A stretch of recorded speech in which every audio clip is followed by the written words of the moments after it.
E aí galera, beleza? Fazer um box aqui de uma encomenda do eBay.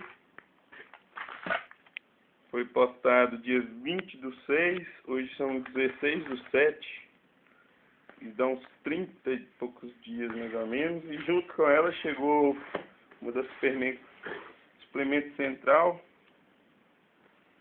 que foi postado dia 21/6.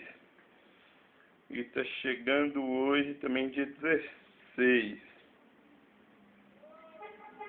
Dá 20 e alguns dias. Bacana. Essa aqui eu sei que são 3 anos vapor.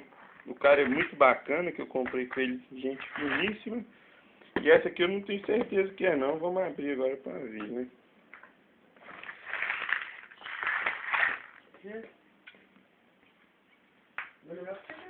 Eu volto. Não pode conversar não, estou fazendo um trem aqui.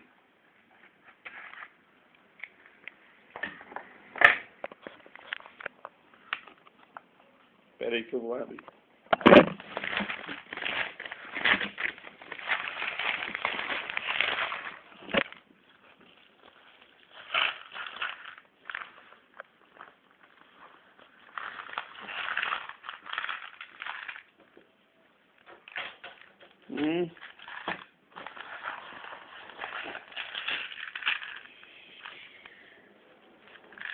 Dois no vapor.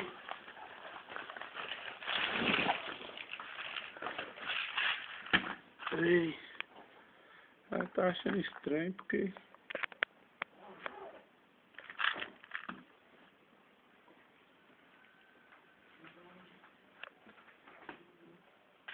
Deixa eu abrir ele.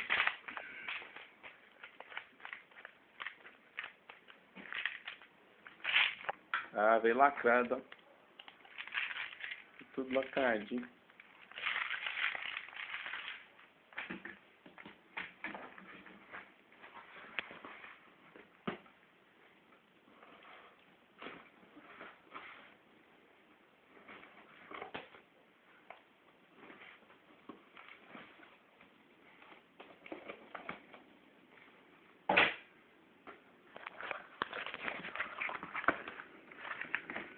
Nossa, é ela.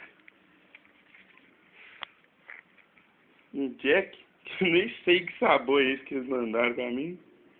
Mas tá bom. Amortecedor. Mais amortecedor. Suplemento sempre é bacana, viu? Um amortecedor furado.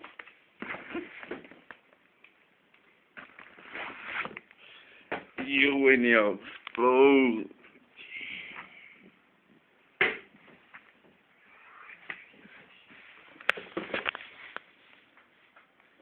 É isso aí. Falou, valeu.